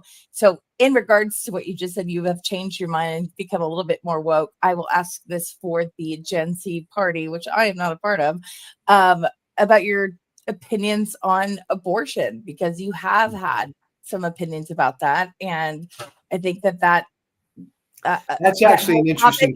is a big issue for people my age and younger, and so I'm curious to know where you stand on that. Yeah, it's a big issue, and it may be one issue that would prevent me prevent the Democratic Party from ever embracing me. So what am I? I'm pro-life. I no longer call myself that because everybody's pro-life. So I oppose abortion. I opposed the Roe v. Wade ruling way back in the day. I wanted the issue brought back to the states. I wanted the people in states to decide. And generally, I oppose any of this really hardcore legislation in these red states where they want to outlaw abortion like a day after you're pregnant. But I believe, on like returning it to the people, even in a lot of red states, they're not voting for these real restrictive abortion regimes. So I'd leave it up to the people. But well, you're saying return a decision to the people when you're, I mean, not saying that you're doing this, but it sounds to me like when you say something like that, it's denying the fact that the people that are affected by this are women, and most women aren't being represented in a way that they should be in regards to the decisions they can make about their bodies and their lives. So that's why I guess even a better question for you would be, why are you opposed of abortion? Because you think that it shouldn't be a thing, or like we should never have these chaotic opportunities for us to want an abortion in the first place? I guess that would be my question. That's why it's such a great issue, because my default is always freedom, keep the government out of it. But what about abortion, Joe? And so the complicating factor there is, in my mind, well, there's another life in this equation. So in an ideal world, a woman gets pregnant. There comes a point in that pregnancy where that other life inside that woman, if you plucked that other life outside of that woman, that other life could be saved. The state must protect that life as well. So in an ideal world, Neon, I think we're going to get to a place where we determine that point of viability. And after that point of viability, that life in the mother needs to be protected, even if a mother wants to get rid of it. But prior to that, the state stays out of the decision. Joe, how many like right, and Kelly probably has better argumentative points than me. so the thing is how many abortions do you think are done on viable fetuses where there's no risk to the mother? Extremely few. Extremely few. I've always recognized that. I'm just How so many states do you think that's? it's Do you not think the that's norm, obviously. like? And there's only 4 states, or I think only 4 hospitals in the entire country that will perform an abortion after 24 weeks. I think And there are more. I those- think there are more than that. I think, but no, only I 4. think you're right. No. Only 4, and after 30 weeks, there are almost like statistically, there are no abortions at all. would but hold on, my friend, common ground. Would the 3 of us who probably disagree on this issue, would the 3 of us all agree that at a certain point in that pregnancy, when that baby can survive, the state should protect that life, even if they're Absolutely. right? So Yeah, I have no. 100%. No one's What I'm denying that. saying is, well, Yeah. no, some, but yeah, I think what that's I'm where saying most Americans are. there are a couple of exceptions to that. One Extreme is if circumstances. that baby has no chance to survive outside the womb more than like a few hours. So like there was one case where the baby had like big holes in the brain, Mhm.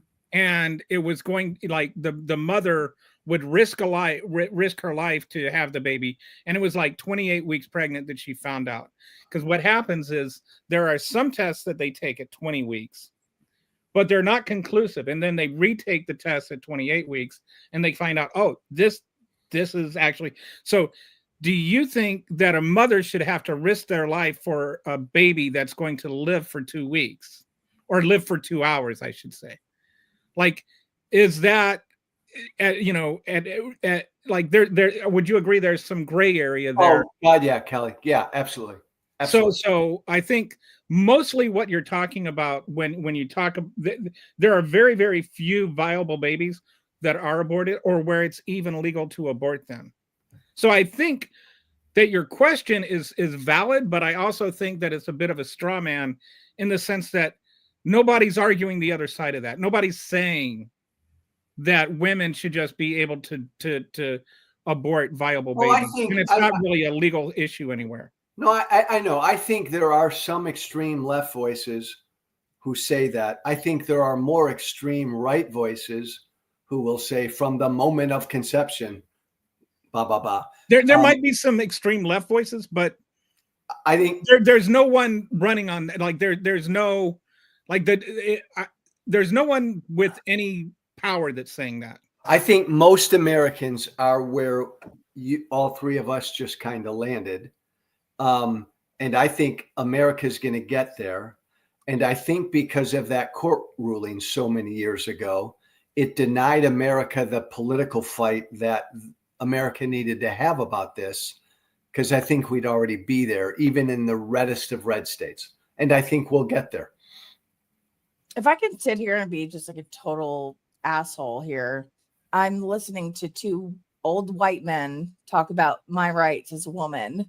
Agreed. And as a rape, sexual assault victim myself, if I was pregnant with the person that assaulted me's baby, I would not want to have that baby. So I hear that. like the quality of life and the fact that life exists. My life is important, right? My life is important. And so like, I don't understand how that is lost on people. Yeah. Like, how is the idea, the fact that like I'm living, I could write a book about my life and my experiences and whatnot. This like fetus inside of me can't. It does not have. It doesn't have more rights to life than me. I'm living right now. Like I am alive. And so I just question the validity of this whole argument, and the fact that like you have opinions about it, but like it would be my life, like me as a woman. Agreed. Right? Nan, I completely agree. I hear and I understand that, which again, I think even on this issue, most of the American people are closer to the Democratic position than the Republican position. I agree. And this is what infuriates me, because outside of this issue, the issue of transgenderism, that's another issue where most Americans are where the Democrats are, not the Republicans. But the Democrats are always so afraid to fight on these culture war issues. And the Republicans are louder, right? Well, but they're going out there being nasty, and that's what I'm like hoping that the Democratic Party learns is to be nastier. But Democrats have been afraid to fight the culture war issues. Yeah, I agree. Yeah, 100%. And as someone who comes from right-wing talk radio, who engaged in a lot of the culture war, I'm telling you, Democrats, don't be afraid. Most Americans are with you on these issues. Get out there and fucking talk about it. Like, there's more laws against transgender people competing in high school sports than there are transgender people. And there are transgender people are trying to compete in high school sports. And I have a transgender nephew who is in high school, and I like his father is my brother, and his parents love him, and they're just trying to do the best for him. He's not getting surgeries and stuff. He's going to counseling. And so when you talk about transgender care, does that include counseling and being able, and they don't know what, this is not something that they're prepared to handle, or, it's like there's this extremely complicated, nuanced thing, and it's not that simple, and they want to simplify it, and they want to demonize it. But I just wish the Democrats would say, you know what? Transgender people aren't the reason that you're not making it in life. Like if they're not the reason that you're not getting a pay raise. They're not the reason that you're not getting promoted at work. They're not the reason that it's the housing prices are going up. And why do the Republicans want you to hate transgender people? Is because then it's won't call a distraction. It's a distraction. Don't let them distract you with little balloons. And that's what the whole transgender argument is. And you're exactly right. And give me the name of the Democrat that's out there talking that talk. And I agree with you 100% that is like I wish that they, the whole they them commercial that was so effective. I wish they'd come back and just said the Republicans want you to think that the biggest problem with this country is that we don't hate transgender people enough. There are much more real problems than the fact that transgender people exist, and that is something that doesn't even need to have a national debate. The fact they want to have this a debate is because they don't want to actually debate the real issues. Just insert any topic, though. Like insert things that Republicans want people to be mad about. Put it in the quotations, and it's just a distraction. That's all that it is. Like, because the reality is that the Republicans are not doing anything that benefits anybody in general. But like that issue, and I used to do some of this back in my bad days. There's one example of one 17-year-old transgender woman who's competing with men in North Dakota, and that'll be on Fox News that night. Mm-hmm. That'll be on talk radio, and the entire Republican base will think this is happening all over the country. And the Democrats, so that's bad, but the Democrats then just keep silent about it. They don't do anything about it. Yeah. Trump spent $300 million on transgender ads in this campaign. Democrats didn't respond to any of it. Yeah. And I think that the Democrats win the social wars if we fight them. If you fight them. You can't fight. There's a two-front war going on in the country right now, and the Democrats aren't fighting either one of them. There is the class warfare and there is the cultural warfare, and the Democrats aren't fighting back in either one, and that's why they're losing on both fronts. That's why people feel so disenfranchised, and that I think is the problem. Is that a lot of, as you said, Joe, like a lot of people do agree on the Democratic side of things when it comes to abortion, when it comes to trans rights, and so forth. And the problem is that we don't feel that opinion or that those voices are being where our voices aren't being heard. Right. That's the problem. There's a problem with the messaging, or the lack thereof, really, is that there is nothing nobody doing the messaging for us. Well, And let's when be they real. do, it's bad. Let's be real. Kelly, to your point a while ago, look, I'm not a Democrat. You could argue Joe Biden's first term was the most successful legislative first term we've seen in years. But but Kelly, we had a president who couldn't communicate. Yes. So we had an old fart in the White House who couldn't talk about what he did and communicate the difference he was making. So a lot of young people these last few years, oh my God, that old guy I do a lot of speaking on college campuses, and I would try to tell them how uniquely bad Trump was, and they would laugh. They would say, these young kids would laugh and say, I know Trump's bad. Joe, what the fuck? Joe Biden's 150 years old. I get it. They think they all suck. And that's to Trump's advantage. Yeah. They like it that he's like a truth teller, but he's just like except he's a liar. But he's a meme guy. You can make a meme about him every day. He's eloquent or something like what? Like it's so weird, like if you'd look at any transcription of a Trump speech and it's just weird and nonsensical, or but the youth love that shit. Junk for 15 like minutes. skipping toilets. Like that gets them off. Like they like that weird shit. Like we need to be putting out more weird shit, I guess. Like, or just but to Joe's point, cogent the masses. Like if we just had a cogent thing, and into some, like Kamala Harris, I did this whiteboard video on what Kamala Harris's policies were, and I literally had MAGAs saying, "This is really good. Why isn't she talking about this?" And she was talking about it. That's how I knew about it.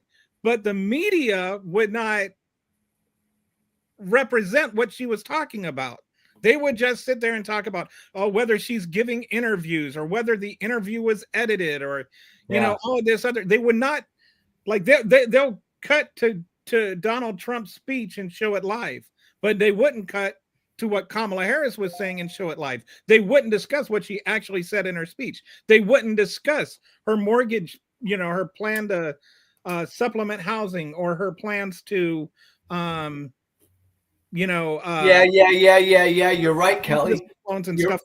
You're right, Kelly. And we don't know the truth about who fucked who. Did Joe Rogan really not let her on, or did she not really want to go on? But the only mistake Kamala made was, from the jump, she should have gone everywhere. Again, that's my methodology. She should have put herself out everywhere. She should have gone on Fox News. She should have gone everywhere. I do think she should have. I'm not saying she ran a flawless campaign or something. No. But I do think it kind of, the messaging thing kind of is irrelevant when the media ignores her message. Well, but you got to go where people are watching, and people are not watching MSNBC or CNN anymore. Certainly not young people. But if somebody's like getting inundated with Fox News or like Fox News is conservative, Joe Rogan is semi-conservative and mostly just stupid. But like they're getting that part. They're getting inundated with stupidity, all those hours a week, every week. And then so she's going to come on for 2 hours or 3 hours, and all of a sudden she's going to reverse all of go on there and give it to him, Kelly. Go on there and give it to Rogan. Give it hard. Pound him. Go after him. No, but I wonder how many votes that's going to change. Like I really think, but I don't think at the end of the day she lost the election. Do you really think at the end of the day, if she went on Joe Rogan, she would have won? No. Do you really think at the end of the day, if she was like, yes, I'm pro-Palestine, I condemn Hamas, however, I am pro-Palestine and like do not want genocide to happen. Well, do you think everybody was against her? If she said I'm pro-Palestine, no, she wouldn't have won. All I'm saying is, if she didn't even do that and she still lost. If I were advising her campaign, the only mistake she made was, from the beginning, they kept her cloistered for about a month and a half. And that was a mistake. She should have ripped her blouse off. It was a good tactic. Huh? Yeah, she should have been like, tatas for TT everywhere. every day Go on everywhere. Tuesdays. Go on Hannity's show. Give it to fucking Hannity. Go everywhere. Yeah, and But, like- I do like the idea that if you had a presidential candidate that would go on Fox and be combative, you know, like I like fight back against some of this crap. Like I do think they really need a fighter. I think that there's too many. Like Obama was an anti-fighter. He was a Too reconciler. cerebral. We don't need that. Yeah. You know, and it's just that's not going to be effective right now. No. You've got somebody that's trying to fight this two-front war, and we need to fight back on both fronts. Agreed. Somebody has You've to got argue about oligarchs running the bringing- country right now. Yeah, right. There's an We need argument people to be. about We need two Democrats different to be sides. pissed off about that and fighting back against the oligarchs, not just fighting back against Republican talking points, but fighting back against actual oligarchs that are actually taking over the country. Yeah, there's a collection of like being collected as a people, and there's an argument for that, and being collected as a people, generally speaking. I think that the conversation about that, the Democrats need to figure out how they're going to collect the people, because obviously it's not going the way that they think it should go or the way that they want it to go. And I think that the messaging is really the key here. It's like talk to people, meet them where they are. How do we get people to come onto our side? And it's not even like a Democratic or Republican side, it's the side of right, just the right thing to do, like doing the right thing. How do we get everybody to agree about basic shit, right? And I think that they've struggled with that messaging, and that's where they're going to have to learn in these next 2 or 4 years how to figure out how to Amen. talk to people. So Joe, we are This was fun, guys. Thank you. It's an hour, and I know. like to keep guests past their commitments. So That's it. I'm done. I'm out of here. You guys have been terrible. I want Anyway. out. I really enjoyed our conversation. I like the more I get to know you, the more I just feel like I can appreciate you, even if we don't agree on everything. Although I think we agree on more things than we did when we first met. Boo. That's for sure. Yes. Yes. So you're coming around. You're learning. Pretty soon you'll learn I'm right about everything. And then You've rubbed off on me. You've rubbed off on me. now, if only I can get my wife to do the same. Say hi Listen, to if your I can wife. surround myself with smart, gray-haired old white men like you guys, Enough of I that might gray-haired bullshit. be alive. My hair is not gray. My beard is. Oh, it's getting there. Come on. Come Hey, on. thanks, guys. This was fun. Thank you both. Yeah, It yeah. was. Thanks Again, a lot. we'll have you on again soon. Really appreciate the your, time. God, would love it. Thanks, all. All right. Thanks, Joe. Thank you. Great to meet you. You as well. So that's it. We're going to end the stream now. Good show.